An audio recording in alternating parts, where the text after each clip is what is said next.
सोनम वांगचुक यांच्या समर्थनात भंडाऱ्यात एआयएसएफच्या कॅन्डल मार्च, दिल्लीतील दडपशाहीच्या निषेधार्थ गगनभेदी घोषणा, केंद्रीय शिक्षण मंत्र्यांनी राजीनामा देण्याची मागणी. ओबीसी नेते लक्ष्मण हाके नवीन पक्ष काढणार, नव्या पक्षाचं नाव ओबीसी जनता पार्टी ठेवणार असल्याची माहिती. ओबीसींच्या प्रतिनिधित्वासाठी आगामी निवडणुका लढवण्याचा हाकेंचा निर्धार. बुलढाणा शहरासह ग्रामीण भागात गेल्या 8 ते 10 दिवसांपासून विजेचा लपंडाव, नागरिक त्रस्त, रुग्णालयांनाही फटका. वीज वितरण विभागानं दुरुस्ती न केल्यास नागरिकांकडून आंदोलनाचा इशारा.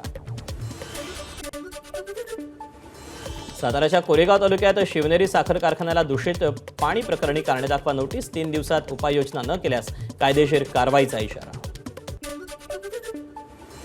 भंडाऱ्याच्या तुमसरमध्ये मुसळधार पावसाची हजेरी, शहर जलमय, अनेक घरांमध्ये पाणी, संसार उपयोगी साहित्यांसह अन्नधान्याचं नुकसान. मीरा भाईंदरच्या गोडदेव गावात सुरू असलेल्या पाण्याच्या उंच टाकीच्या बांधकामादरम्यान दुर्घटना, टाकीच्या बांधकामावरील लोखंडी रॉड कोसळला, दुचाकीस्वार जखमी. नाशिकच्या अशोका मार्गावर नाशिक पुणे बसचा अपघात, झाडावर बस धडकल्यानं अपघात, बस चालकाला गंभीर दुखापत.